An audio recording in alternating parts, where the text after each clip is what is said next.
에는 그 판다스라고 하는 우리가 이제 앞으로 데이터를 다룰 때 이제 많이 사용하게 될 판다스라고 하는 파이썬 모듈의 기본 사용법에 대해서 알아보도록 하겠습니다.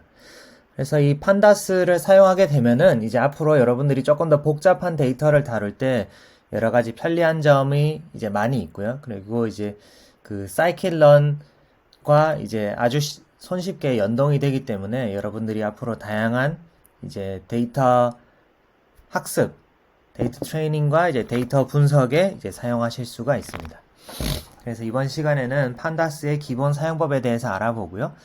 그리고 그 후에 이제 앞으로 수업 시간에는 이제 대부분의 경우 판다스를 이용을 해서 데이터를 불러온 다음에 그 데이터를 그 판다스로 불러온 데이터를 이제 모델링 그 모델에다 집어넣고 이제 모델을 우리가 트레이닝 시키는 쪽으로 이렇게 이제 접근을 하고자 합니다. 그럼 우선 이제 판다스라고 하는 거는 뭐냐? 그 가장 쉽게 얘기해서 이제 파이썬에서 사용할 수 있는 일종의 이제 우리가 이제 엑셀이라고 생각하시면 됩니다. 엑셀. 그러니까 파이썬에서 사용할 수 있는 엑셀. 그러면 이제 뭐 여러분들이 이제 생각하실 수가 있죠. 그럼 뭐 굳이 엑셀을 쓰지 않고 판다스를 써야 될 이유가 있느냐? 첫 번째로는 이제 엑셀의 경우에는 여러분들이 아마 엑셀을 많이 다뤄본 학생들은 이제 알겠지만은 그 처리할 수 있는 데이터의 개수에 맥 한계가 있습니다. 그러니까 이제 데이터 개수가 뭐 예를 들어서 엑셀로 이제 학생 데이터를 어떤 뭐 거대한 뭐 회사의 데이터를 다루는데 회사의 뭐 종업원이 뭐 아주 큰 대기업 같으면은 뭐 몇만 명이 될 수 있겠죠. 그러니까 이제 데이터 라인이 몇만 개쯤 된다. 혹은 이제 전국의 뭐 수능 치는 학생들의 데이터를 다룬다. 그러면은 수십만 라인이 되잖아요. 그죠? 그러니까 한 학생의 데이터가 한 라인을 차지한다라고 하면은 이렇게 이제 엑셀에서 우리가 지난번에 봤던 아이리스 데이터의 경우 꽃 하나의 데이터가 이제 한 라인을 차지하잖아요. 근데 이제 이런 데이터가 수십만 개가 있는 그런 이제 빅데이터, 요즘은 이제 빅데이터 시대니까요. 그런 빅데이터의 경우에는 엑셀이 이제 뭐 한 개도 있을 뿐더러 만약에 이제 엑셀이 최근 버전에서 이제 다룰 수 있는지 정확히 잘 모르겠지만은 이제 그 다룰 수 있다 하더라도 어쨌든 데이터가 커지면은 엑셀은 상당히 이제 점점 느려지고 이제 불편한 점이 많습니다. 그러니까 뭐 한 수백 개 정도의 데이터 혹은 수백 개에서 수천 개 정도의 데이터를 이렇게 눈으로 보면서 체크하고 그리고 할 때에는 엑셀이 편하지만 이제 데이터가 너무 엄청 많아지게 되면은 이제 엑셀로는 다 감당하기가 힘듭니다. 그래서 대용량 데이터를 파이썬을 이용을 해서 효과적으로 처리하기 위해서 만들어진 라이브러리, 모듈이 이제 판다스고요. 사실 오늘 그 설명할 내용은 이제 이 판다스 여기 참고 링크라고 되어 있는 그 블로그의 내용을 많이 참조를 했고요. 이제 판다스가 그래서 성능도 빠르고 메모리도 효율적으로 사용하기 때문에 최근에 굉장히 많이 각광받고 있습니다. 그래서 사실 소위 말하는 이제 데이터 사이언스 아니면 최근 이제 빅데이터 이런 것들을 다룰 때 가장 이제 기본적인 툴들이 지금 이제 여러분들이 사용하고 있는 주피터 노트북이랑 그 매트플롯라이브, 넘파이, 사이클런, 판다스. 그래서 이 정도를 사용할 줄 안다면은 최근 유행하는 그 데이터 사이언스의 필수적인 툴들을 여러분들이 이제 쓸 수 있다. 라고 말할 수가 있습니다. 자, 그럼 일단은 판다스를 설치를 해야겠죠. 아마 대부분의 학생들의 컴퓨터에 판다스가 설치되어 있지 않을 텐데, 그래서 판다스가 설치되어 있지 않다면은 다음과 같이 그 설치를 해주시기를 바랍니다. 네. 아니면은 뭐 사이클런까지 같이 설치를 하겠다. 런, 그죠? 혹시 이제 뭐 지난 시간 다 수업을 들었을 거라고 생각을 하지만은 확실하게 하기 위해서 이렇게 이제 판다스, 사이클런, 매플라라이브, 넘파이 이런 것들을 이제 한꺼번에 이렇게 설치를 해주시면 됩니다. 이렇게 설치를 하면은 한 후에 우리가 이제 그 오늘 다룰 내용들을 이제 살펴볼 수가 있고요. 근데 그래서 일단은 제 컴퓨터에는 지금 다 깔려 있고요. 근데 이제 여러분들 컴퓨터에도 확실하게 하기 위해서 이렇게 이제 깔아주시기를 바랍니다. 이렇게 깔아주시고요.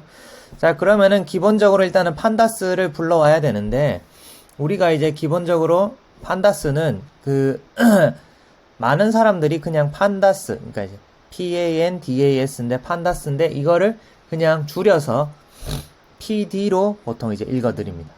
그리고 이제 numpy의 경우에는 이제 NP라고 줄여서 보통 읽어드려오게 되고요. 그 다음에 matplotlib 라이브러리 같은 경우에는 일반적으로 지난 시간에 봤지만은 matplotlib.pyplot as plt 이렇게 해서 불러오는 것이 이제 굉장히 일반적인 방법입니다. 그래서 여러분들이 인터넷에 떠 있는 코드들을 보더라도 대부분 이제 이런 식을 기본으로 해서 이제 설명을 하고 있기 때문에 우리도 이런 컨벤션을 일단 따라가도록 하겠습니다. 자, 이런 컨벤션을 따라가도록 할 거고요. 자, 그러면은 판다스에서 가장 많이 사용하는 데이터 형태, 판다스에서 가장 많이 쓰는 데이터 구조는 크게 시리즈와 데이터 프레임 두 가지가 있습니다. 시리즈와 데이터 프레임. 시리즈는 그냥 이제 숫자들이 1차원으로 쭉 배열되어 있는 겁니다. 배열되어 있는데 이제 판다스에서는 엑셀과 마찬가지로 우리가 이제 엑셀에서 보면은 요렇게 이제 앞에 인덱스가 있잖아요. 그죠? 행번호. 요 행번호죠. 그죠? 행번호. 그 다음에 열번호가 있습니다. 그죠? 엑셀에서는 A, B, C, D, E, F 요렇게 이제 열번호가 주어져 있죠. 그러니까 엑셀의 맨 앞에 있는 1, 2, 3, 4, 5, 6, 7, 8, 9, 10이 인덱스라고 생각하시면 되고요. 그 다음에 이제 요 열번호가 있는데 판다스에서 이제 그냥 열이 하나만 있을 때는 시리즈라고 부르고요. 시리즈는 항상 그래도 이제 인덱스를 가지고 다닙니다. 이렇게 노란색으로 되어 있는 인덱스. 그런데 이제 데이터 프레임이라고 하는 거는 정말로 엑셀 시트랑 비슷하게 이제 인덱스와 컬럼 위에 파란색으로 되어 있죠. 그러니까 엑셀에서 A, B, C, D, E에 해당하는 것들. 네. 요것을 가지고 있고 특정 인덱스 몇 번째 데이터와 어떤 특성, 어떤 컬럼에 해당하는 특정 데이터, 밸류를 가지고 있는 것을 우리가 이제 데이터 프레임이라고 이렇게 부르게 됩니다. 데이터 프레임이라고 부르게 되고요. 자, 그러면은 우리가 이제 시리즈 만들기. 우선 이제 가장 기본적인 데이터 오브젝트 중에 하나인 시리즈는 기본적으로 아래와 같이 이렇게 이제 값을 넘겨줘서 만들 수가 있습니다. 그러니까 여기에 보시면은 pd.series라고 돼 있죠. 이렇게 하면 이제 일단은 시리즈 데이터를 초기화하겠다.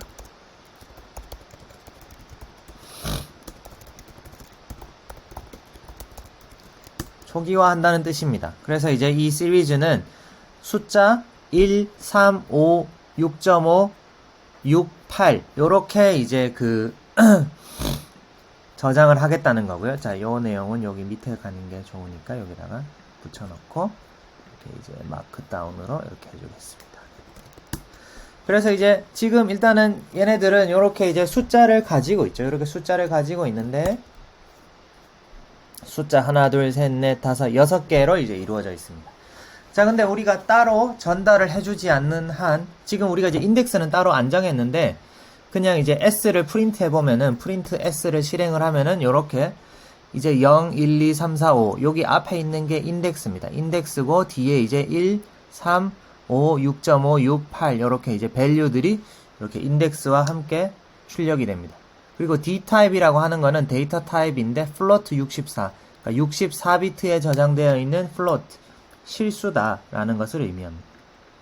그래서 따로 전달해주지 않는 한 그냥 이제 맨 처음 데이터 포인트는 0번, 1번, 2번, 3번, 4번, 5번 데이터로 이렇게 이제 어사인이 되게 됩니다. 자, 그러면은 우리가 이제 이런 시리즈, 지금 이제 요 시리즈를, 그러니까 엑셀의 한 칼럼에 해당하는 요 시리즈 데이터를 S라는 밸류에다 우리가 저장을 했고요. 그럼 이제 S에서 사용할 수 있는, 그러니까 우리가 일단은 S가, 그러니까 S의 타입을 보면은 타입 S를 해보면은 타입 S는 이제 판다스 코어에 있는 시리즈다, 시리즈 클래스다 라는 거죠. 네. 시리즈 클래스임을 우리가 알 수가 있고요. 그럼 이제 시리즈에서 속성과 이제 그 메소드를 확인해 보자. 네. 그럼 이제 dirs를 치면은 이 시리즈에서 사용할 수 있는 속성과 메소드를 우리가 체크할 수 있는데요. 이렇게 dirs를 치면은 뭐가 엄청 많이 나오죠, 그죠? 네, 뭐가 엄청 많이 나옵니다. 그래서 이것들을 다 하나하나 하기에는 시간이 없기 때문에, 네.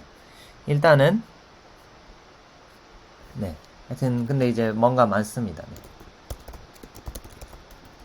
그죠? 네, 뭔가 많기 때문에 우리가 일단은 많이 쓰는 것만, 네, 확인을 해보도록 하겠습니다. 자, 그래서 s.max라고 하면은 최대값 찾기가 됩니다. 그러니까 .max, 그러니까 요건 이제 max라는 메소드인 거죠, 그죠? 그러니까 이제 max 메소드. 자, s.max를 하면은 말 그대로 max 값을 찾게 되고 s.min을 하면은 최소 값을 찾게 됩니다.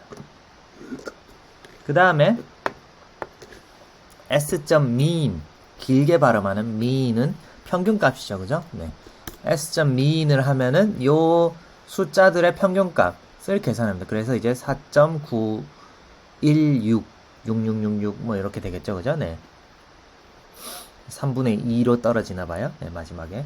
그 다음에 표준 편차를 계산하는 방법은 s.std. 자, 이렇게 하면은 스탠다드 디비에이션을 계산할 수가 있습니다. 그리고 이제 그 마지막으로 사실 이런 것들을 이제 한 방에 다 한 방에 다 계산하는 방법은 이제 s.describe라고 하는 걸 치면은 중요한 통계값들을 자동으로 계산해서 이제 이렇게 보여주게 됩니다. 카운트는 그러니까 데이터 개수가 6개고 이 값들의 평균은 4.92, 스탠다드 디비에이션 얼마, 최소값, 그 다음에 여기 25%라고 되어 있는 거는 그 first quantile, 그러니까 그 25%라고 되어 있는 거는 third quantile, 그러니까 이제 밑에서 25%에 해당하는 값. 50% 값은 median 값, 중간 값이죠, 그죠? 그 다음에 75%는 상위 75%에 해당하는 값. max는 이제 최대값, 요런 것들을 이제 출력을 하게 됩니다. 네. 그래서 요런 식으로 뭐 우리가 이제 통계값들, 어떤 숫자 리스트가 있을 때 통계값을 간단하게 얻을 수 있는 게 이 시리즈 자료고요. 사실은 이제 가장 많이 사용하는 것은 판다스에서 가장 많이 사용하는 것은 이제 데이터 프레임이 됩니다. 데이터 프레임. 자, 데이터 프레임은 아까도 봤듯이 이제 엑셀에 있는 요런 2차원 형태가 됩니다. 2차원 형태. 그래서 인덱스가 있고 칼럼이 있고 그 안에 이제 밸류가 들어있는 이런 것이 이제 데이터 프레임이 됩니다. 이런 것이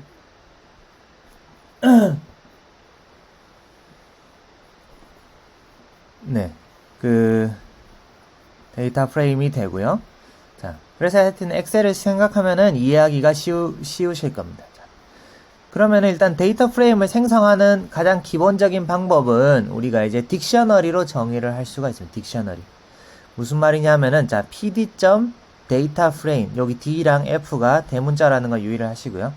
자, 그러면은 여기를 보세요. 그럼 이제 여기 이제 요 꼬부랑 그 괄호가 있잖아요. 그죠? 네. 꼬부랑 괄호가 이제 시작을 하면은 여기 이제 A 꼬부랑 괄호가 이제 딕셔너리를 의미하잖아요. 그죠? 딕셔너리.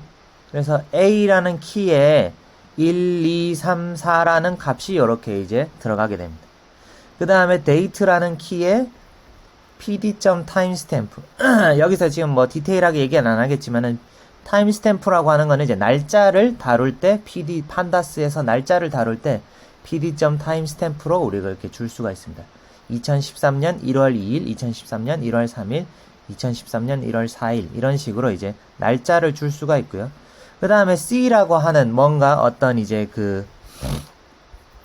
어떤 속성이 있다고 해봐요. 그 C라는 속성이 이제 1369라는 요런 값들을 가지고 그 다음에 D라는 속성은 이제 numpy array로도 이렇게 주어질 수가 있는데 4569 요런 숫자들을 가지고 그 다음에 E라는 클래스는 E라는 요 칼럼은 pd.categorical이라고 나오죠. categorical은 이제 카테고리 그러니까 그 범주 그러니까 첫 번째 데이터는 테스트에 해당하고 얘는 이제 첫 번째 데이터는 테스트 데이터, 두 번째는 트레이닝, 테스트 트레이닝 데이터다. 이런 것들을 뭐 의미하게 됩니다.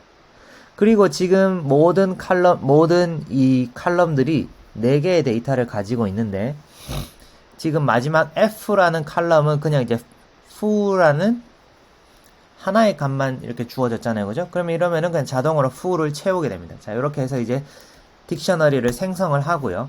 생성을 하고, 요 df2를 출력을 해보면은, 요렇게 생겼죠. 그죠? 그러니까 이제 여기 앞에 있는 것이 인덱스고, 요거 A, date, C, D, E, F가 컬럼이 됩니다. 네.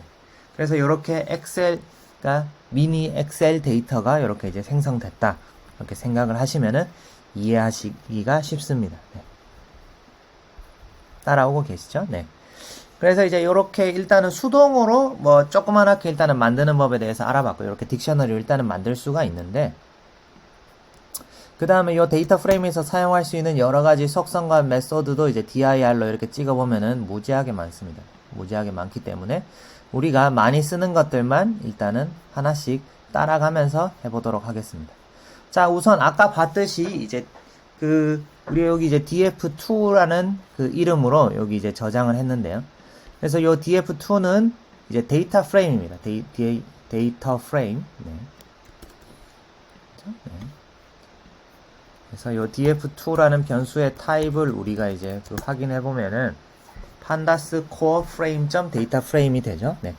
그래서 데이터 프레임의 그 대략적인 정보를 표시하는 거는 그 데이터 프레임 변수명 다음에 .describe를 하면 됩니다. 자, .describe를 해보면은 요렇게 요렇게 이제 주피터 노트북에서 요렇게 조금 보기 좋은 요런 표 모양으로 이렇게 만들어주죠.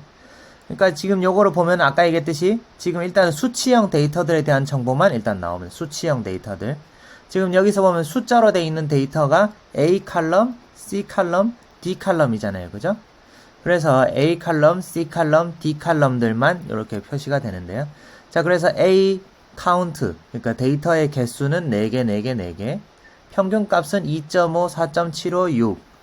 스탠다드 디비에이션은 1.29, 3.5, 2.16. 다음에 최소 값은 1, 1, 4.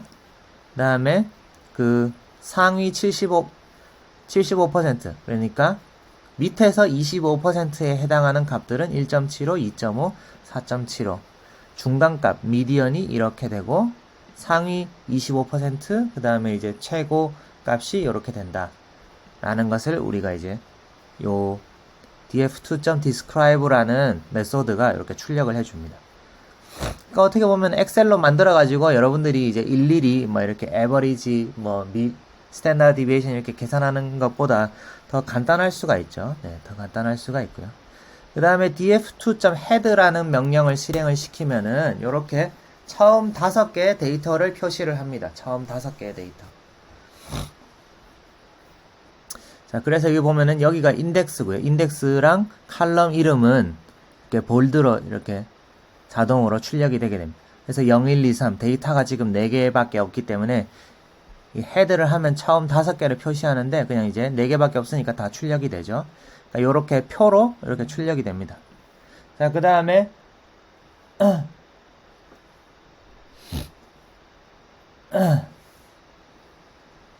그 다음에 이제 그 df2.tail을 출력하면은 이제 여기 이제 마지막 5개의 데이터를 이제 표시를 하게 되는데 또 어차피 4개이기 때문에 이제 그 마지막 5개를 해도 어쨌든 전체 데이터가 이렇게 이제 표시가 되게 됩니다.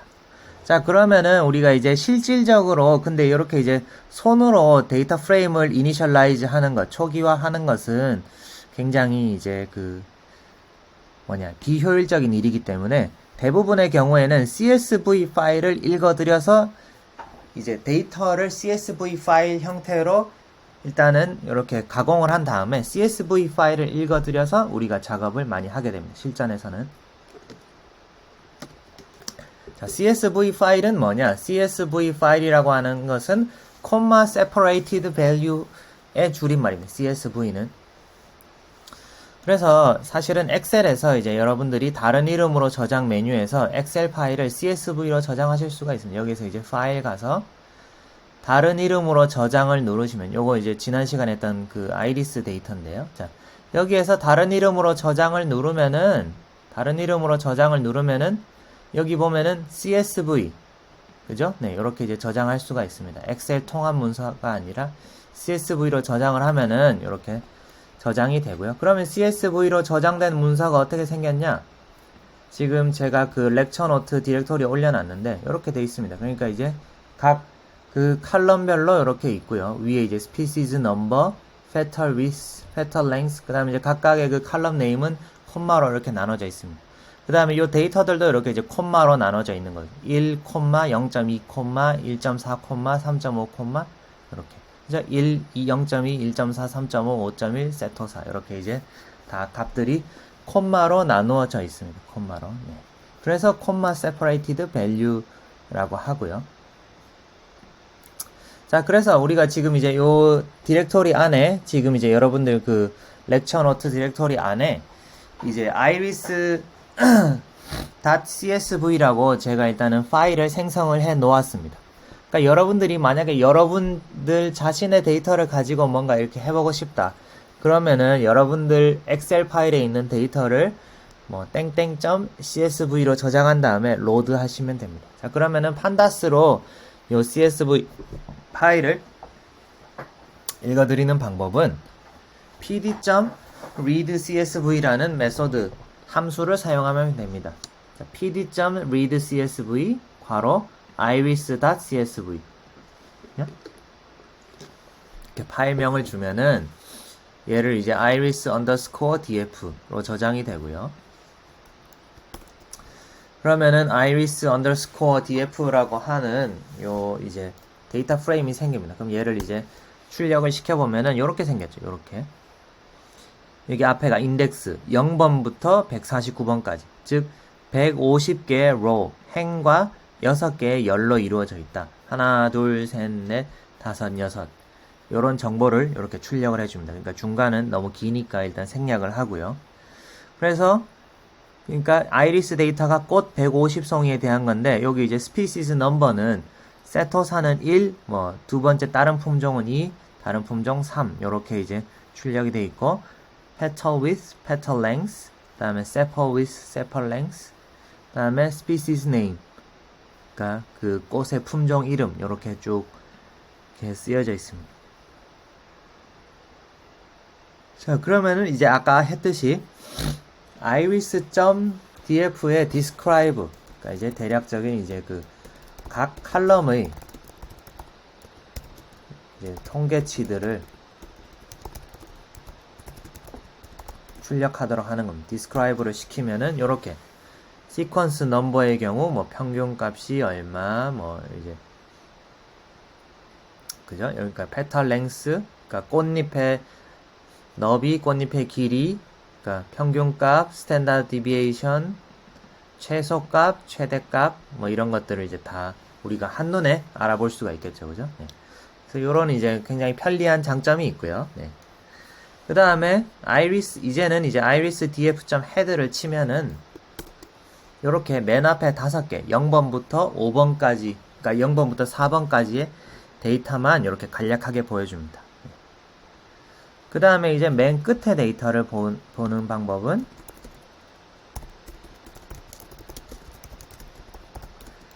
그 iris.df.tail 그러니까 데이터 프레임 변수 이름 .tail이라고 하는 명령어를 사용을 하면은 끝부분에 있는 5개 데이터를 이렇게 쭉 표시를 하게 됩니다. 자, 그 다음에 그 데이터에 대해서 우리가 이제 유용한 어떤 명령 중에 하나가 바로 이제 그 각 칼럼의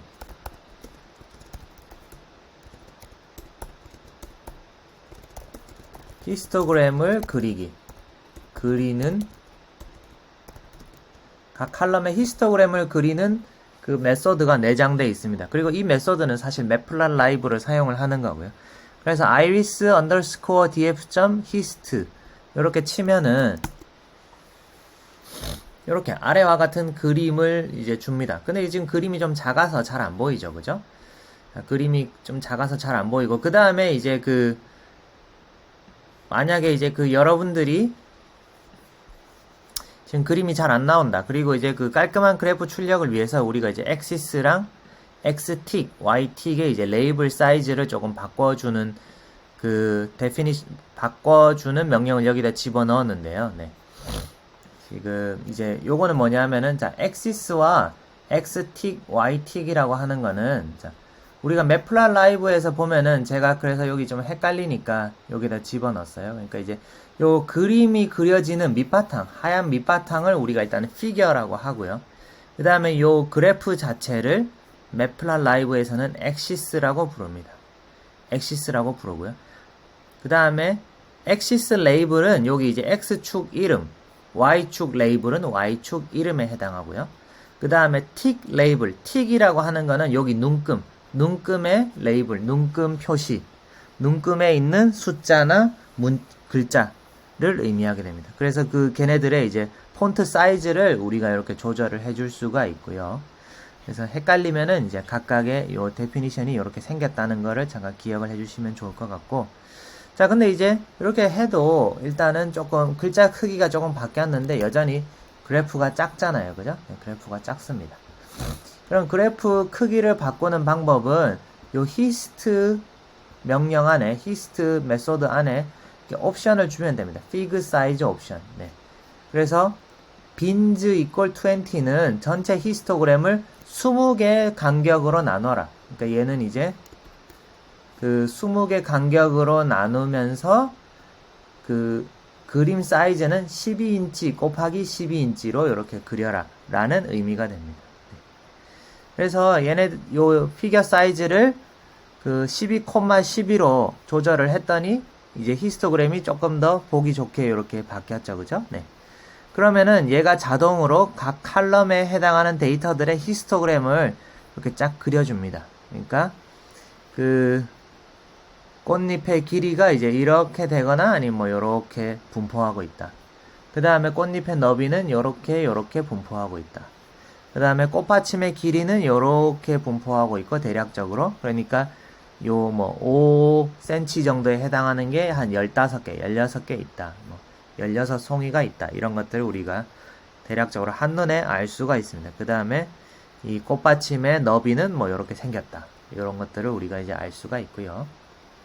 그죠? 그 다음에 species number. 이거는 이제 각각 다 50, 50, 50이죠. 그죠? 그러니까 1번 스피시즈가 50개, 2번 스피시즈가 50개, 3번 스피시즈가 50개로 원래 구성되어 있다고 했었으니까요. 네. 자, 그래서 우리가 이제 그 이번에는 헤드와 테일에서 이제 조금 출력되는 거의 개수를 조금 늘릴 수가 있는데요. 네. iris df.head 10 하면은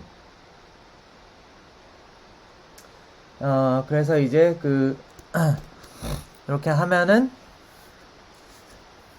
우리가 이제 그 앞에 처음 10개를 이렇게 쭉 표시를 할 수가 있고요. 그 다음에 이제 그 테일 10을 하면은 마지막 10개를 이렇게 쭉 표시를 할 수가 있습니다. 그렇죠? 네, 140번부터 149번까지 이렇게 쭉 표시를 하실 수가 있고요. 자, 그 다음에 irisdf.info라는 명령을 또 치면은 이제 대략적인 그 설명에 대해서 이렇게 추가적인 설명을 이렇게 좀 얻을 수가 있습니다. 뭐 데이터 포인트가 150개고 이제 이 species number라는 칼럼은 정수, 이 나머지 칼럼들은 실수다. 이런 것들을 우리가 이제 알 수가 있고요. 그 다음에 그 irisdf라고 하는 요 데이터 프레임의 인덱스를 우리가 확인을 할 때에는 인덱스에 접근할 때에는 irisdf.index .index라고 하는 속성에 접근을 하면은 얘는 이제 1번에서 150번 직전에 이제 스탑한다 라고 이렇게 나와 있죠. 그 다음에 irisdf.columns를 하면은 이제 어떤 칼럼들이 존재하는가, 그러니까 species number, petal width, petal length, sepal width, sepal length, species name이라고 하는 요 칼럼들이 요 irisdf 라고 하는 데이터 프레임 안에 지금 들어있다 라는 것을 우리가 이제 알 수 있습니다. 그러니까 그 칼럼의 이름들을 알기 위해서는 요 irisdf 라고 하는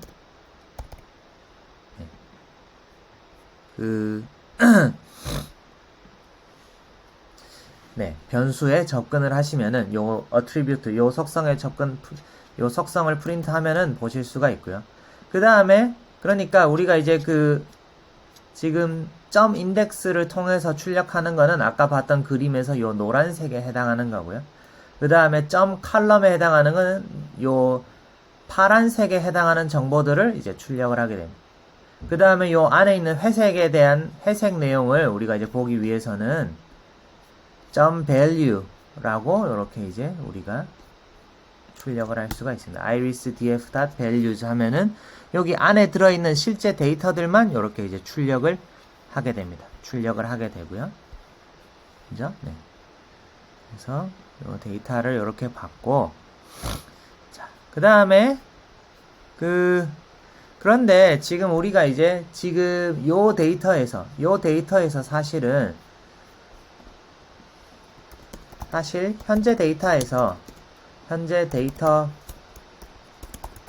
프레임에서 species number는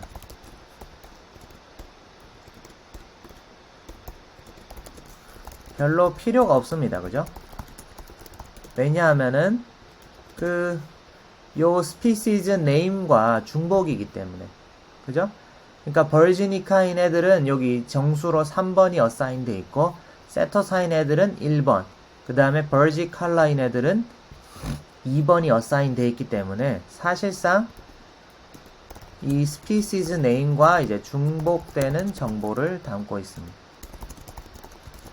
그렇기 때문에 우리가 이제 별 필요가 없으니까 일단은 지우자. 그래서 이제 species name, species number 이제 열을 지우자.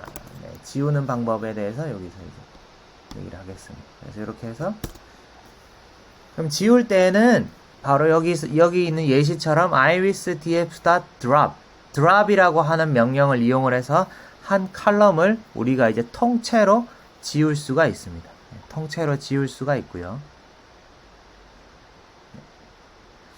이렇게 지울 수가 있고요. 이때 보면은 axis 여기 보면 여기 칼럼 이름이 들어오고요. 그 다음에 axis라는 옵션이 들어오는데 axis equal 0, axis equal 1인데 axis equal 1이 되면은 0이면은 행을 지우고 1이 되면은 열을 지우게 됩니다.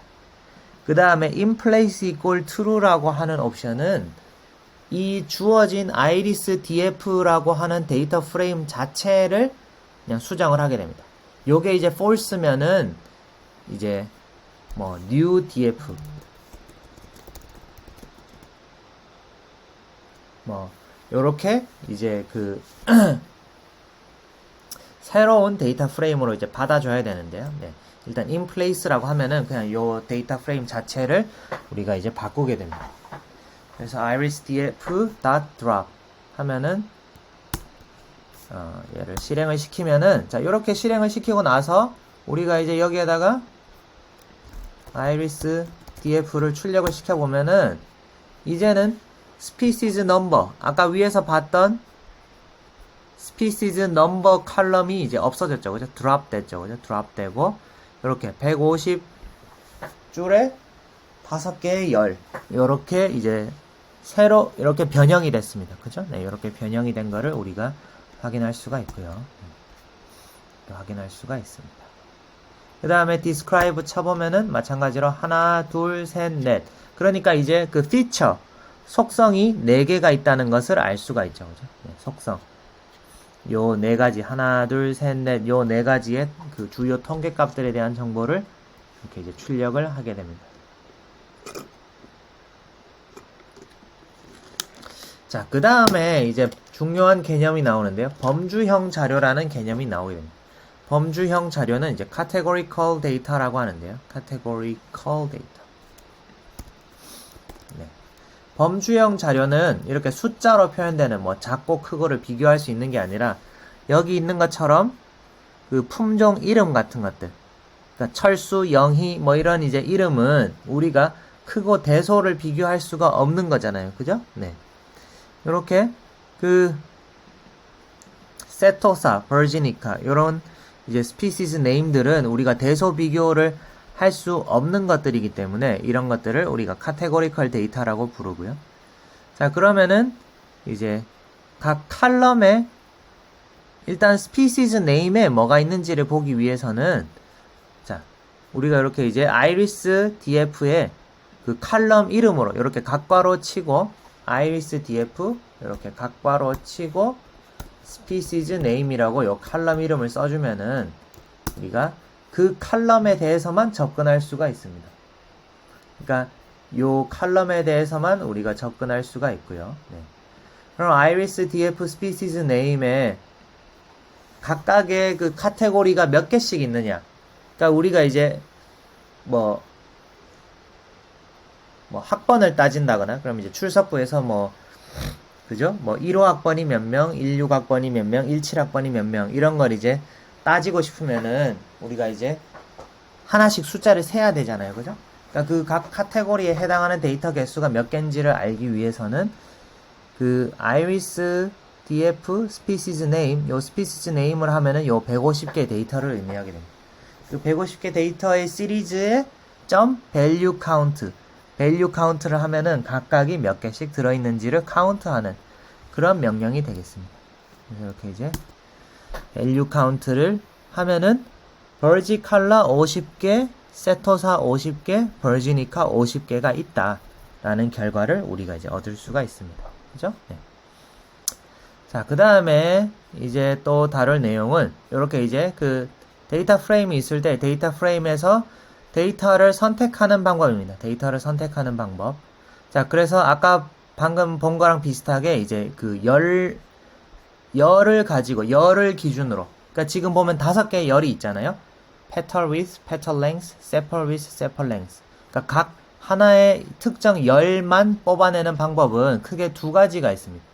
그냥 요 이제 iris.df petal width 이렇게 써주면은 얘를 뽑아내게 되고요. 요 petal width만 뽑아내게 되고요.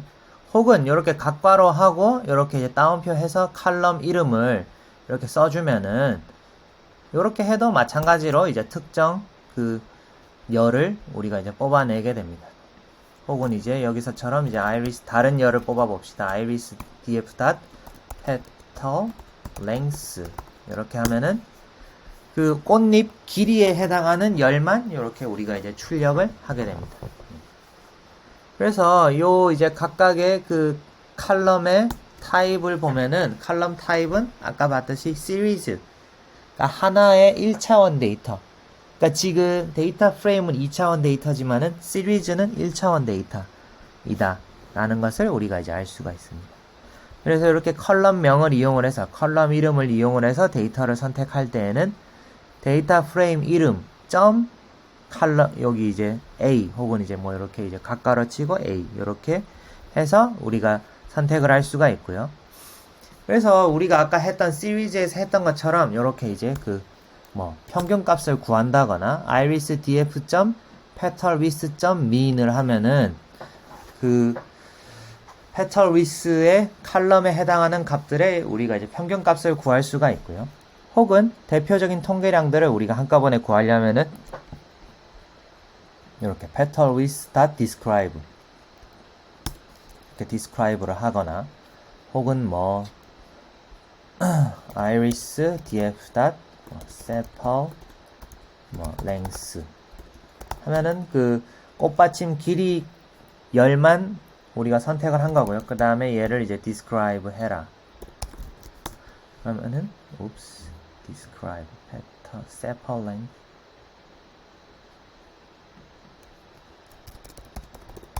describe 네, 오타가 있었나 보네요. 네. describe 해라. 그러면은 이렇게 이제 각 열의 평균값 표준 편차 맥스값, 민값 이런 것들을 이렇게 한 방에 보여주게 됩니다. 그죠? 그래서 사실은 여러분들이 처음에는 조금 안 익숙해 보일 수 있지만은 이제 익숙해지면 익숙해질수록 그리고 이제 파이썬에 이제 점점 익숙해질수록 이제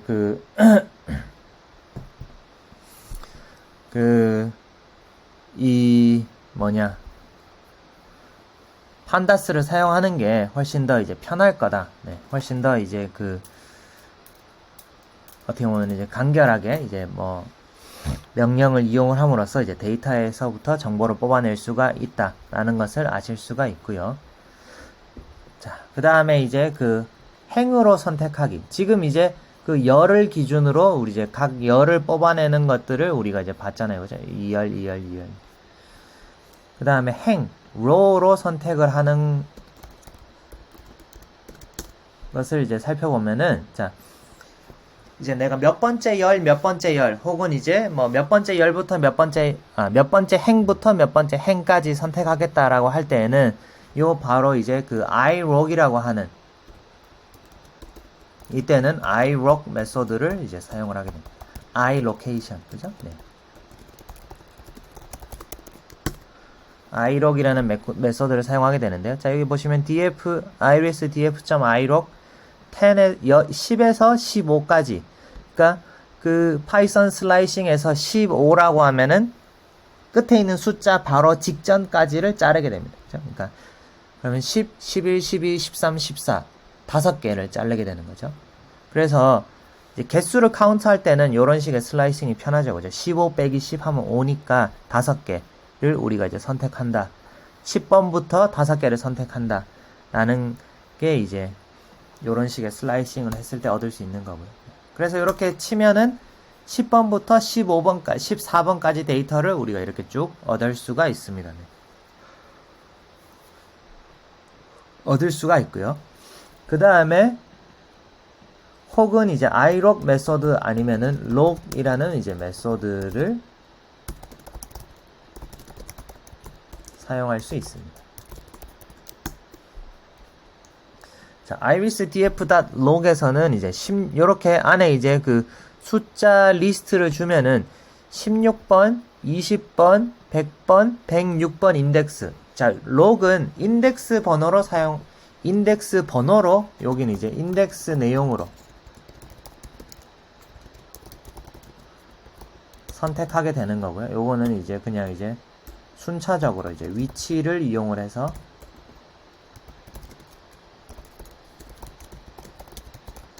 위치를 기준으로 선택을 하게 됩니다. 그리고 지금 요 아이리스 데이터 같은 경우에는 우리가 이제 인덱스에다가 뭐 특별한 걸 주지 않았는데 사실은 요 인덱스가 이제 뭐 학번이 될 수도 있고요. 그러니까 지금 여기서는 이제 안 줬기 때문에 정수로 쫙 어사인이 됐는데 이제 뭐 나중에 혹시 다룰 일이 있을지 모르지만 인덱스를 그냥 이제 뭐 예를 들어 학생들 데이터면은 학번을 인덱스로 이제 사용을 하게도 우리가 만들 수가 있습니다. 네.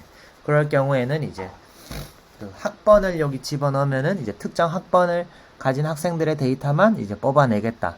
뭐 이런 것들을 우리가 이제 할 수가 있습니다. 자, 그 다음에 그래서 지금 여기 나오는 내용들은 여러분들이 이제 한 번씩 꼭 그 따라 해보시기를 바라고요.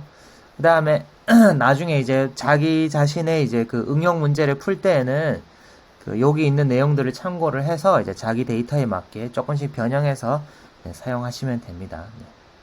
그래서 그 다음에 이제 조건으로 선택하기. 그러니까 요렇게 이제 그 데이터 프레임이 주어졌을 때 예를 들어서 이제 꽃잎의 길이 이제 그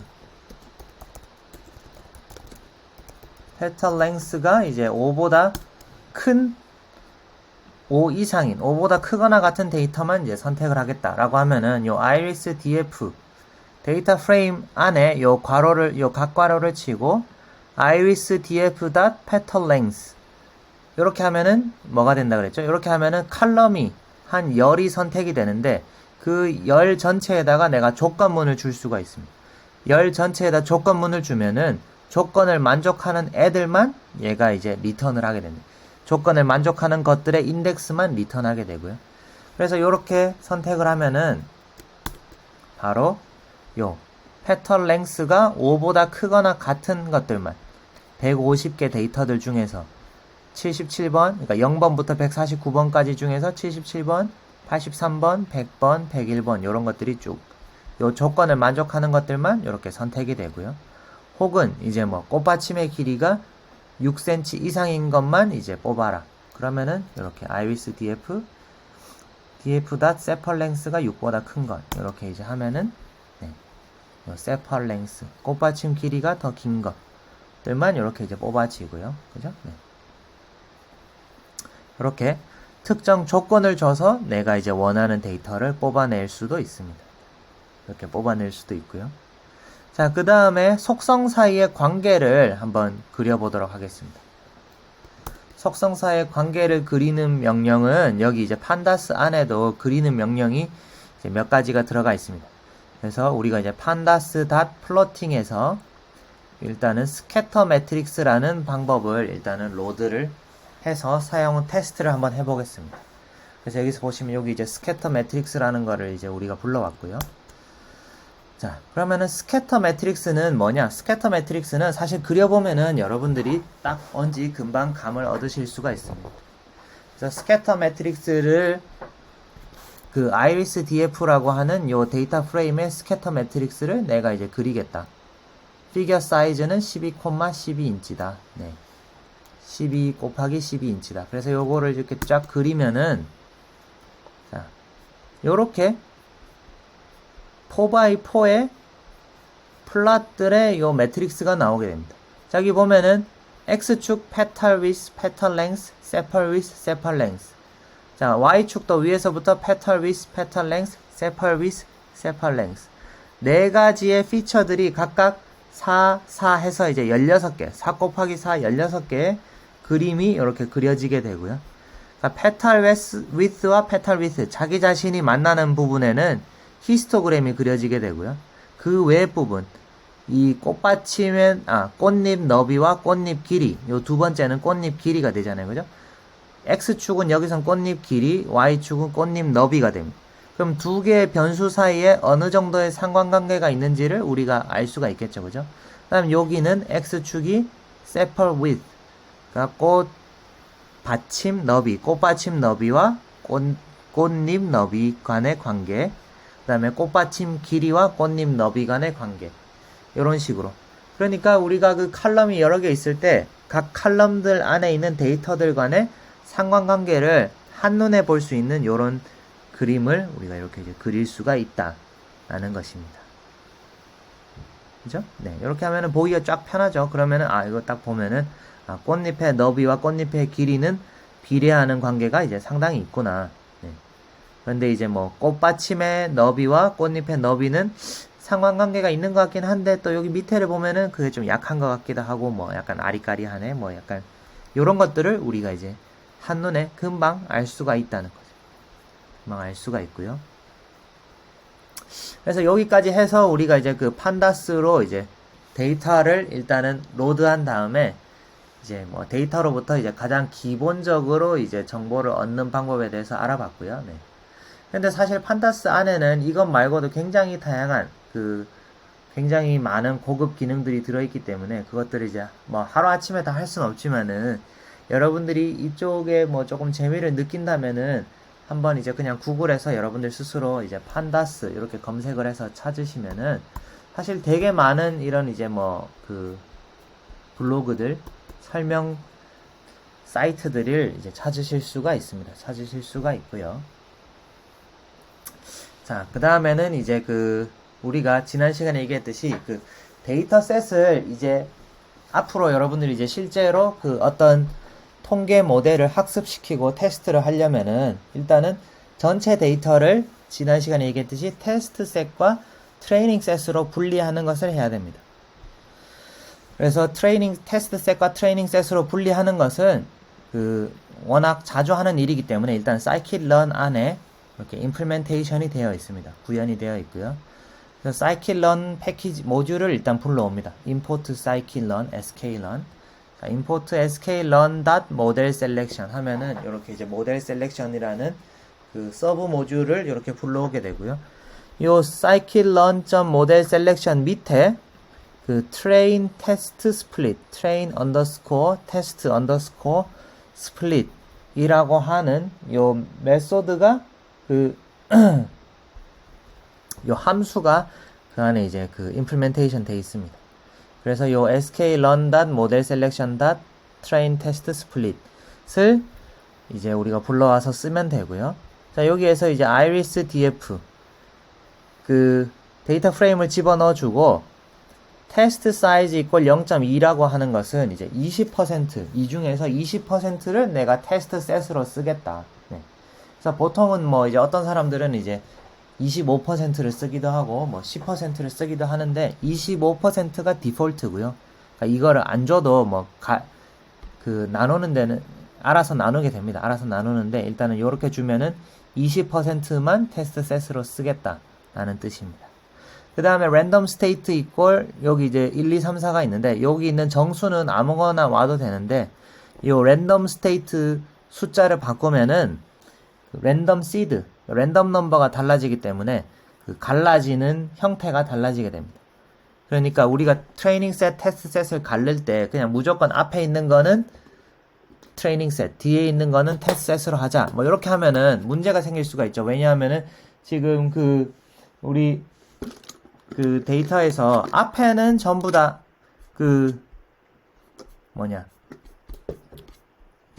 아이리스 DF에서 보면은 그죠?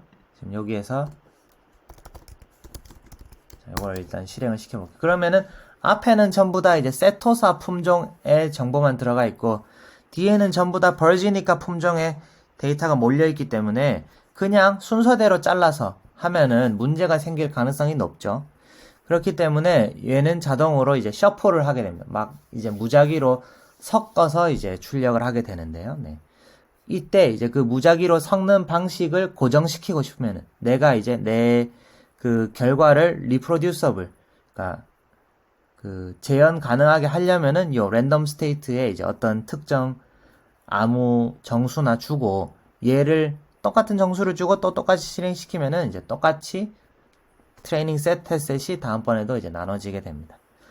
그래서 웬만하면 랜덤 스테이트에 이제 어떤 정수, 임의의 정수를 하나 이렇게 고정해서 주는 것이 좋습니다. 자, 그래서 얘를 실행을 시키면은 앞에서 트레인 셋, 테스트 셋. 그러니까 두 개의 값을 리턴하게 되는데요. 앞에 거는 이제 트레이닝 셋이 받고 뒤에 거는 이제 테스트 셋이라는 변수가 받게 됩니다. 그래서 얘를 실행을 시켜 볼게요. 실행을 시켜서 일단 에러가 안 났죠? 자, 그럼 트레이닝 셋, train set.describe라고 하면은 자, 카운트를 봅시다. 카운트가 120, 120, 120, 120이죠. 그죠? 그러니까 원래 오리지널 셋에 describe를 시키면은 원래 오리지널 셋은 150개가 있었잖아요. 그죠? 그러니까 우리가 원했듯이 그 중에서 랜덤하게 120개만 트레이닝 셋. 그러니까 전체 문제가 150개가 있는데 전체 문제 은행에 문제가 150개가 있는데 그 중에서 120개만 이제 연습 문제로 학생들한테 알려주고 나머지 30개는 실제로 이제 학생들이 공부를 제대로 했나 안 했나 테스트를 하기 위해서 숨겨 넣는 거죠. 네. 그래서 트레이닝 셋에는 120개가 들었고 테스트 셋을 이제 실행시켜 보면은 30개가 들었습니다. 120, 30 이렇게 들었고요. 그래서 이제 우리가 트레이닝 셋을 찍어 보면은 인덱스가 지금 보시다시피 인덱스가 약간 셔플 무작위로 돼 있죠. 98번, 126번, 40번, 133번. 그러니까 원래는 정렬돼 있었는데 아까도 얘기했지만은 트레이닝 셋, 테스트 셋을 나눌 때 얘네들이 이렇게 뒤죽박죽 알아서 이렇게 섞어서 랜덤하게 뽑게 됩니다. 테스트 셋도 마찬가지고요. 네. 그러면 여기 이제 얘네들은 이제 실제 테스트용 문제가 되게 됩니다. 그래서 앞으로 이제 트레이닝 시킬 통계 모델은 이제 얘네들은 안 보고 그러니까 트레이닝 셋만 보고 어떤 패턴을 파악을 해서 테스트 셋에도 이제 잘 적용이 되느냐 그거를 우리가 이제 보도록 할 예정입니다. 그렇게 할 예정이고요. 자, 얘네들이 일단 뒤죽박죽 돼 있으니까 우리가 일단은 정렬을 한번 시켜봅시다. 자, 그럼 이제 인덱스가 이렇게 오름차순이 되도록 정렬하는 거는 우리가 이제 트레인 셋을 이제 정렬해 봅시다. 그럴 때는 sort index axis 0 이렇게 주면은 이제 요 트레이닝 셋 아까 봤던 그 트레이닝 셋이 이제 정렬이 됩니다. 트레이닝 셋이 정렬이 되고요. 네. 그 다음에 이때 이제 우리가 이제 내림차순으로도 정렬을 할 수가 있는데요. 내림차순 ascending이라는 게 ascending이 올라간다는 뜻이죠. 그러니까 원래는 이제 오름차순 작은 숫자에서 시작을 해서 큰 숫자까지 이렇게 이제 정렬이 되는데 이제 ascending equal false를 주면은 내림차순 큰 숫자에서부터 작은 숫자로 이렇게 정렬이 되게 됩니다. 그럼 이렇게 해서 실행을 시키면은 이제 149번 데이터부터 0번 데이터까지 이렇게 쭉 거꾸로 이렇게 인덱스 번호가 내려가는 쪽으로 이렇게 정렬이 되게 되고요. 자, 그 다음에 우리가 이제 어떤 특정 칼럼을 가지고 여기 이제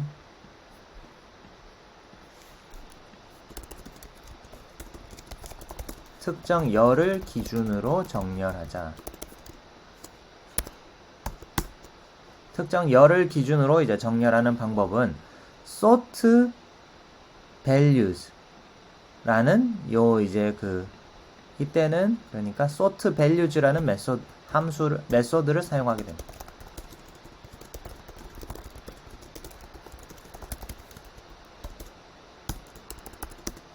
sort values라는 메소드를 사용을 하면요. 네. 자, iris df.sort values 그러니까 우리가 이제 원래 있던 그 데이터 프레임에 sort values 값으로 소팅을 해라. 괄호하고 by 뭐를 이용을 해서 by equal separ with 그러니까 그 꽃받침의 너비 by는 이제 꽃받침 by 이걸로 이제 소팅을 하고 ascending equal true 그러니까 오름차순으로 이제 정렬해라. 이렇게 보면은 separ with로 이렇게 정렬을 한 거죠. 그러니까 제일 작은 값부터 점점 커지는 값 순서로 이렇게 정렬을 쭉 하게 됩니다. 150개 데이터를. 그 다음에 여기서는 separ with ascending equal false 이렇게 하면은 이제 내림차순으로 이렇게 쭉 정렬이 되게 되는 거고요. 이런 식으로 우리가 이제 그 데이터 매니퓰레이션, 데이터 변형까지 이렇게 할 수가 있게 됐습니다.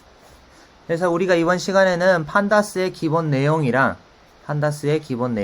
뭐 이렇게 그림 그리는 것, 그 다음에 전체 데이터셋을 이제 트레이닝 셋과 테스트 셋으로 분리하는 것까지 한번 알아봤고요. 계속 강조하지만은 여러분들이 이제 이걸 직접 한번 해보셔야 돼요. 직접 한번 해보셔야 되고요. 네. 그래서 다음 시간에는 이제 요 데이터를 이용을 해서 요 read CSV 오늘 했던 read CSV와 요 판다스 데이터 프레임은 이제 앞으로 계속 사용을 할 거니까요. 요거를 이용을 해서 데이터를 읽어드린 다음에 트레이닝 셋으로 내가 특정 모델을 학습을 시키고 학습이 끝나면은 테스트 셋을 이용을 해서 학습이 제대로 됐는지 체크하는 것을 이제 실제로 한번 해보도록 하겠습니다. 그래서 디시전 트리를 우리가 지난 시간에 배웠으니까 디시전 트리를 학습시키는 걸 한번 해보고요. 그 다음에는 이제 랜덤 포레스트 하고 그 다음 서포트 벡터 머신이라는 거를 해보고 그 다음에 시간이 허용하면은 시간이 되면 이제 그 딥러닝 아주 간단한 이제 딥러닝 모델까지 한번 만들어 보고 그 후에 여러분들이 이제 제가 드리는 케미컬 데이터를 가지고 여러분들만의 모델을 만드는 프로젝트를 한번 해보도록 하겠습니다. 네, 수고하셨습니다. 오늘 수업은 여기까지 하겠습니다. 네, 수고하셨습니다.